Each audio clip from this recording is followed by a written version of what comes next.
যখন বাগন লাগে তখন বাগবার সময় মানুষে বোঝে এ এমনে বাগছে হেলিকপ্টার দিয়া। এর আগে 10 মিনিট আগে 5 মিনিট আগে এই বাংলাদেশের কোনো সাংবাদিক, কোনো বুদ্ধিজীবী, কোনো আন্দোলনকারী কেউ আপনার সিদ্ধান্ত বা কোনো ভবিষ্যৎবাণী দিতে পারে নাই যে উনি বাগবে কেমনে। আল্লাহ বলছে আমি যখন বাগায়ে দিছি তখন সবাই দেখলা এই হেলিকপ্টারে বাগে। আরেকবার উড়বে, সারা পৃথিবীতে ইসলামের খেলাফত প্রতিষ্ঠিত হবে, এটা কোনো যুক্তিতেও যদি আপনার আমার বুঝে না আসে, কিন্তু নবীজি বলছেন এই কথার উপরে ভিত্তি করে ইয়াকিন এটা হবেই হবে, হবেই হবে, হবেই হবে ইনশাআল্লাহ, কোনো সন্দেহ। যখন হইতে লাগে তখন মালিকে বুঝায় এমনে হয়, যখন বাগন লাগে তখন বাগবার সময় মানুষে বোঝে এ এমনে বাগছে হেলিকপ্টার দিয়া। এর আগে 10 মিনিট আগে 5 মিনিট আগে এই বাংলাদেশের কোনো সাংবাদিক, কোনো বুদ্ধিজীবী, কোনো আন্দোলনকারী কেউ আপনার সিদ্ধান্ত বা কোনো ভবিষ্যৎবাণী দিতে পারে নাই যে উনি বাগবে কেমনে। আল্লাহ বলছে আমি যখন বাগায়ে দিছি তখন সবাই দেখলা এই হেলিকপ্টারে বাগে। জি জি, 10 মিনিট আগে কেউ বুঝে নাই, 10 মিনিট আগে কেউ বুঝে নাই ফেরাউন কিভাবে ডুববে। 10 মিনিট আগে কেউ বুঝে নাই নমরুদ কিভাবে ধ্বংস হবে। কেউ বুঝছে? বুঝে না। এই পৃথিবীর কোন জালেম, এই পৃথিবীর কোন পাপী জানে না তার পতন কিভাবে, কিন্তু আল্লাহ ঠিকই জানে। আল্লাহ ঠিকই জানে। মালিক যখন চায় সব ইন্তজাম হয়। অতএব আজকে আমি এটাই বললাম, গুনাহ ছাড়ো, গুনাহ ছাড়ো আব্বা, নাফরমানি ছেড়ে দাও বাপ, 5 ওয়াক্ত নামাজ পড়ো, আল্লাহকে মানো, দিন মানো, দিন মানো, নিজের ভালো করো, নিজের ভালো করো। তোমরা অনেক ছেলে এখানে, তোমাদেরকে বললাম বাবা নষ্ট হইও না, চরিত্রহীন হইও না রে বাপ, লম্পট হইও না, পাপী, চরিত্রহীন, লম্পট। খোদার কসম তোমার রাত গভীরে না, 7 তবক জমিনের নিচে, আমি আনিস বললাম মাটির সবচেয়ে নিচেও যদি গিয়া তুমি মোবাইলে নর্তকী দেখো, তারপরও তুমি মনে করছো খুব গোপনে, না, খোদার কসম নবী বলছে পাপীর একাকিত্বের পাপের চিহ্ন আল্লাহ তাআলা দিনের আলোতে মানুষের চোখে ভাসিয়ে দেয়।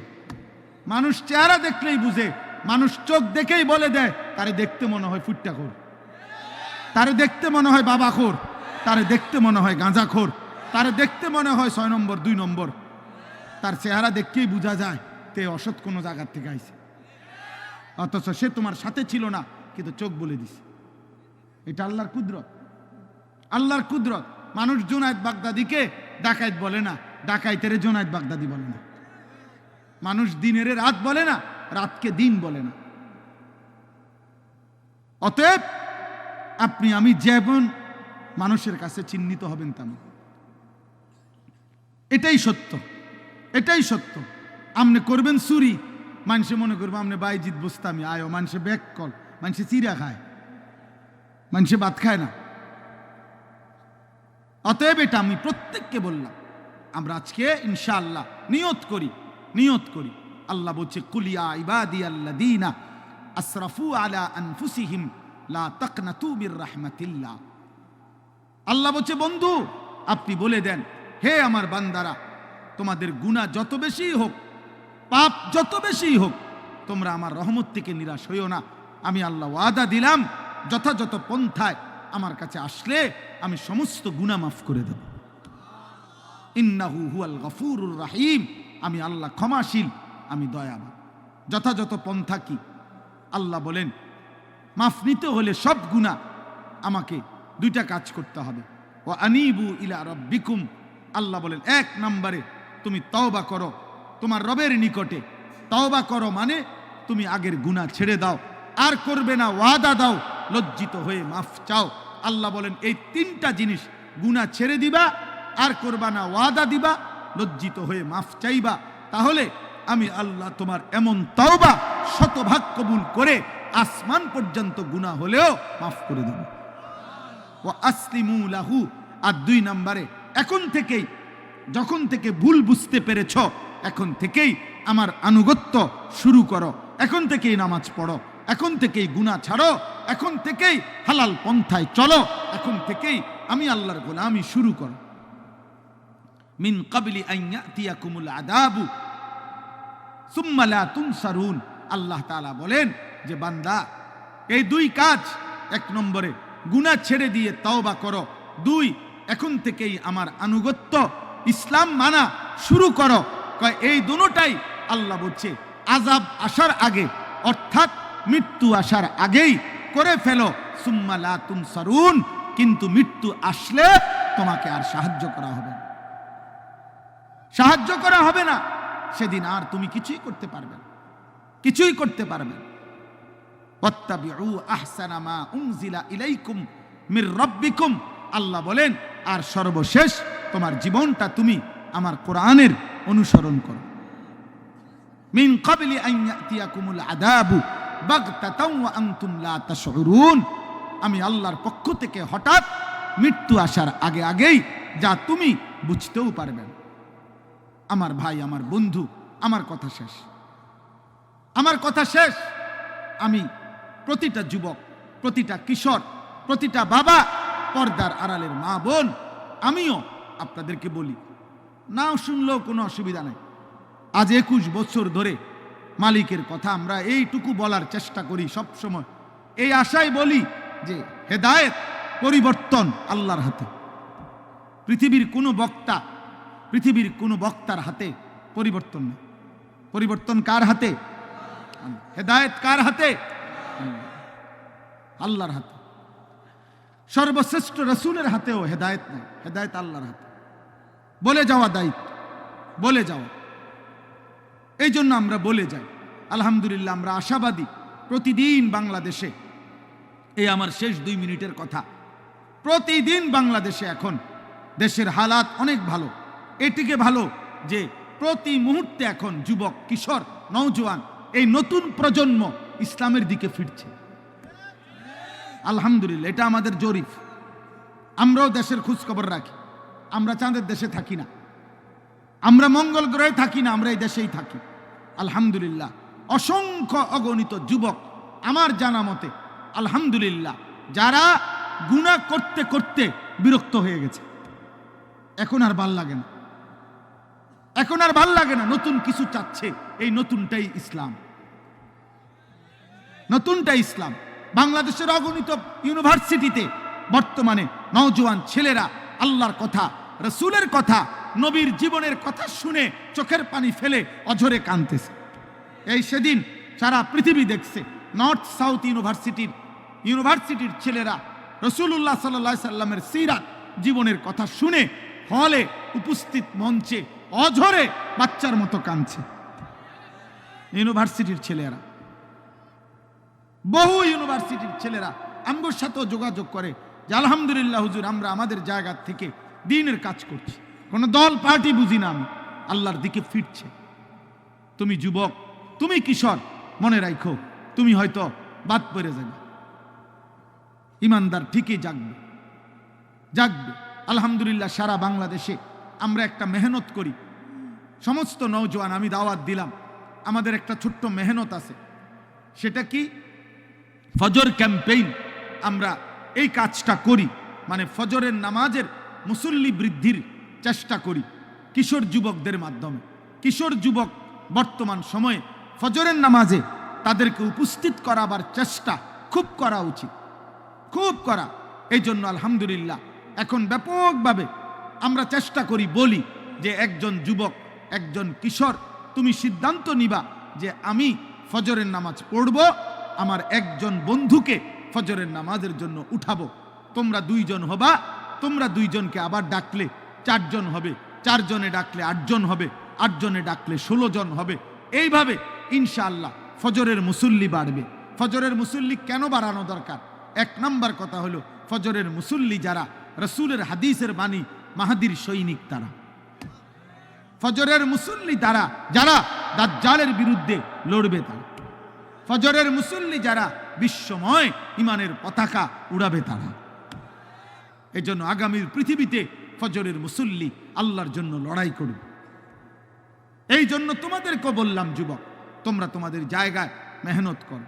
আলহামদুলিল্লাহ বাংলাদেশে আমি গতকালকেও এক মাহফিলে ছিলাম, 40 জন, আমাদের মুরাদনগরের কোনায় এক মাহফিলে 40 জন কিশোর আলহামদুলিল্লাহ নিয়মিত ফজরের নামাজ পড়ে ওদেরকে আমরা পুরস্কৃত করছি। সারা বাংলাদেশে এখন আমাদের এক উপজেলায় 4,500 কিশোর যুবক আছে যারা প্রতিদিন ফজরের নামাজ জামাতে পড়ে। 250, 200, 2200, 2100 এরকম ছেলে আছে বিভিন্ন অঞ্চলে যারা ফজর পড়ে। এটা কোনো দল না, পার্টি না, কোনো সংগঠন না, সামনে নির্বাচনে কোনো মার্কা না।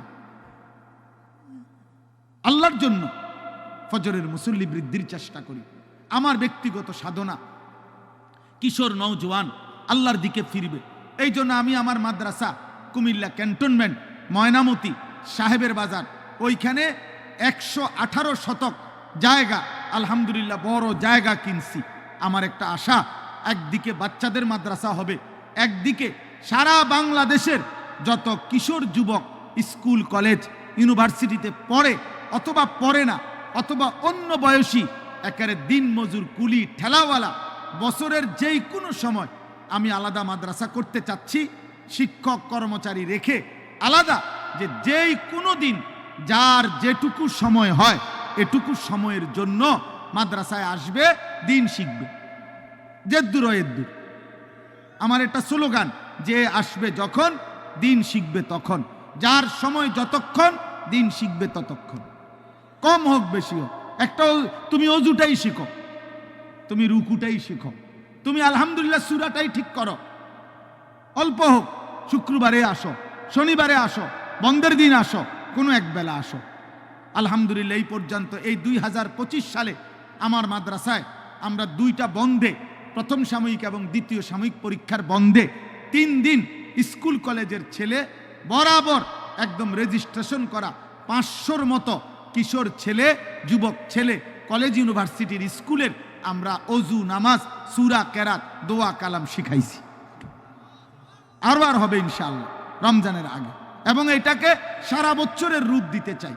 আমার এই মাদ্রাসার জায়গার জন্য আপনাদের কাছে আমি দোয়া চাই। আমার এই মাদ্রাসার জায়গায় যদি কেউ পারেন অংশগ্রহণ করবেন। প্রায় 2.5 কোটি টাকার উপরে জায়গার দাম, শুধু মাটির দাম। তো আমার একটা নিয়ত করছি আমরা, যে 4,200 টাকা আমাদের এক মুসল্লা পরিমাণ জায়নামাজ পরিমাণ জমির দাম কোনো বয়সী মানুষ ওনারা যদি দেয় আমাদের মাদ্রাসায়, আমরা ওনারে আজীবন আমাদের মাদ্রাসার উন্নয়ন সদস্য বানাবো। আর 30 বছরের নিচে কোনো ছেলে যুবক কিশোর ওরা যদি 1,000 টাকা দেয় আমাদের মাদ্রাসায়, তাহলে আমরা তাকে যুব সদস্য আমাদের মাদ্রাসার উন্নয়ন সদস্য বানাবো। তার নাম অন্তর্ভুক্ত করে মোবাইল নাম্বার পাইলে আমরা ইনশাআল্লাহ তার নাম এন্ট্রি করব, এবং আমরা ইনশাআল্লাহ তার জন্য দোয়ার মধ্যে সে সদকায়ে জারিয়ার সওয়াব পাবে। আমাদের এই কাগজটা নিয়েন, যারই মন চায় এই কাগজে এই কথাটা লেখা আছে, বিকাশ নাম্বার আছে। আপনাদের কারো সুযোগ হইলে ভাল লাগলে পারলে 1,000 টাকা দিবেন, অথবা 4,200 টাকা দিবেন, অথবা কম বেশি হইতে পারে, হাতে দিলে হাতে দিবেন, অথবা আপনারা মোবাইলে বিকাশে পাঠাবেন। না পারলে দোয়া করবেন, কোনো অসুবিধা নেই। অনেক প্রবাসী আছে, অনেকের বাবা ভাই আছে, যার মন চায় সে পারলে দিয়েন। আল্লাহ তৌফিক দান করেন। আজকের এই মসজিদের মাহফিল আল্লাহ কবুল করে নেন। জীবনটা সবার কাছে অনুরূপ রাসূলুল্লাহ সাল্লাল্লাহু আলাইহি সাল্লামের একটা সুন্নত। যুবক ভাই, তুমি যেহেতু সুন্দর হতে চাও তো নবীর মতো সুন্দর হও, সাহাবাদের মতো সুন্দর হও। আমরা এই কিতাবটা বিক্রি করি, তালিমুস সুন্নাহ, আমাদের নবীজির জীবনের সমস্ত সুন্নাত, নবীর 23 বছরের জীবনের ছোট বড় একেবারে বিন্দু বিসর্গ যত সুন্নাত এই কিতাবের মধ্যে আছে। বাংলা ভাষায় প্রায় 600 পৃষ্ঠা ব্যাপী নবীজির সুন্নাতের উপরে পূর্ণাঙ্গ প্রামাণ্য দলিল সহ একটা কিতাব এটা। আমরা এটা ঢাকার একজন বড় বুজুর্গ গাজীপুরের অধ্যক্ষ মিজানুর রহমান চৌধুরী, বাংলাদেশের একজন বহুত বড় আল্লাহওয়ালা, অনেক আলেমদের সমন্বয়ে উনি এই কিতাবটা লিখছেন। উম্মতের ঘরে ঘরে যেন নবীজির সুন্নতের একটা কিতাব পৌঁছে, যার যখন সময় হয় পড়লে একটা সুন্নত শিখবেন, আমল করবেন। আপনাদের কাছে বললাম, আমাদের সাদা গাড়িতে যাওয়ার সময় 400 টাকা মূল্যে কারো সুযোগ হলে কিনবেন। আল্লাহ তৌফিক দেন, আল্লাহ কবুল করেন। আমার মাদ্রাসায় প্রত্যেক মাসের দ্বিতীয় শনিবার মাসিক ইসলাহি মাহফিল হয়। সেখানে যুবক ভাই, বয়স্ক বাবা, যারই সুযোগ হয় অংশগ্রহণ করার, শরীক হওয়ার চেষ্টা করবেন। আল্লাহ তৌফিক দান করেন। আল্লাহ তাআলা আমাদেরকে প্রতিটা ভালো কাজে অংশগ্রহণ করার তৌফিক দান করেন। কিশোর ছেলেরা, যুবক ছেলেরা, আবারও বলি, শেষবারের মতো আবার বললাম, তুমি গুনাহ ছেড়ে দাও, পাপ ছেড়ে দাও, নারী দেখো না, ছবি দেখো না, চরিত্রহীন হইও না আব্বা, নষ্ট হইও না। বাপ, আমার শেষ কথা মনে রাখো, কোনো পাপী, কোনো চরিত্রহীনকে পৃথিবীর কেউ মনে রাখে না। আব্বা মনে রাখো, আমার কথা মনে রাখো। মানুষ চরিত্রহীনকে, মানুষ দুষ্টকে, লম্পটকে মানুষ শ্রদ্ধার সাথে স্মরণ করে না। পাপীর নাম থাকে না বাপ, নাফরমানের নাম থাকে না। এই জন্য আমি সবসময় বলি, ফেরাউন এই নামে পৃথিবীর কেউ কোনো কুত্তার নামও রাখে না। নমরুদ এই নামে পৃথিবীর কেউ কোনো কুত্তার নামও রাখে না। আবু জেহেল এই নাম পৃথিবীর কেউ কুত্তার নামও রাখে না। আবু লাহাব এই নাম পৃথিবীর কেউ কোনো কুত্তার নামও রাখে না। অথচ ওরাও দুনিয়া ভোগ করছে। ফেরাউন নমরুদ দুনিয়া ভোগ করে নাই তাইলে? কিন্তু বেলাল কালো মানুষ ছিল, নিগ্রু গোলাম, যাকে তার মনিব অবর্ণনীয় জুলুমার নির্যাতন করছে, কিন্তু সেই বেলাল আল্লাহকে রাজি করছে। এক কালো গোলাম, এক হাবশার গোলাম, কিন্তু আল্লাহকে রাজি করেছে। আজ পৃথিবীর লক্ষ কোটি ইমানদারের সন্তানের নাম বেলাল। মুমিনের নাম থাকে না, চরিত্রহীনের নাম থাকে না। আল্লাহ আমাদের সবাইকে ঈমান আমলের তৌফিক দান করেন। আল্লাহ আমাদের সবাইকে নেক জীবন দান করেন। আলহামদুলিল্লাহি রাব্বিল আলামিন। আল্লাহুম্মা আনতাস সালাম ওয়া মিনকাস সালাম। তাবারাকতা ইয়া যাল জালালি ওয়াল ইকরাম। মাওলাই করিম, আপনি মাফ করে দেন। রব্বে করিম, আপনি মাফ করে দেন। মেহেরবান মাওলা, আপনি মাফ করে দেন। আয় আল্লাহ, আজকের এই মাহফিল খানা আপনি কবুল করে নেন। আমাদের পিছনের জিন্দেগির সমস্ত গুনাহ মাফ করে দেন। আগামী জীবন আপনি সুন্দর করে দেন। ঈমান আমল দান করেন, ইজ্জত আফিয়ত দান করেন, তাকওয়া তহারত দান করেন। সেজদাওয়ালা কপাল বানিয়ে দেন, কাঁদনেওয়ালা চোখ বানিয়ে দেন, জিকিরওয়ালা জবান বানিয়ে দেন, মোহাব্বতওয়ালা দিল বানিয়ে দেন, সুন্নতওয়ালা জীবন বানিয়ে দেন। আল্লাহ আমাদের জীবন সুন্দর করে দেন, আমাদের আখিরাত সুন্দর করে দেন। সমস্ত কবরবাসীদেরকে মাফ করে দেন। কিয়ামত পর্যন্ত কবরের আযাব মাফ করে দেন। কবরগুলোকে জান্নাতের টুকরা বানিয়ে দেন। আল্লাহ, আপনার নূরে রহমত দ্বারা কবরগুলোকে নূরে নূরে নূরান্বিত করে দেন। আল্লাহ, আমার এই কিশোর যুবক ছেলেগুলোকে নামাজি বানিয়ে দেন, নামাজি বানিয়ে দেন, নামাজি বানিয়ে দেন, চরিত্রবান বানিয়ে দেন। এদের চুল, চেহারা, আখলাক, চরিত্র সুন্দর করে দেন। মোবাইলের আসক্তি থেকে বাঁচান, নারীর আসক্তি থেকে বাঁচান, মদ, জুয়া, জিনা, ব্যভিচার, গান, বাদ্যের হারাম জীবন থেকে আল্লাহ নওজোয়ান মুসলিম যুবককে হেফাজত করেন।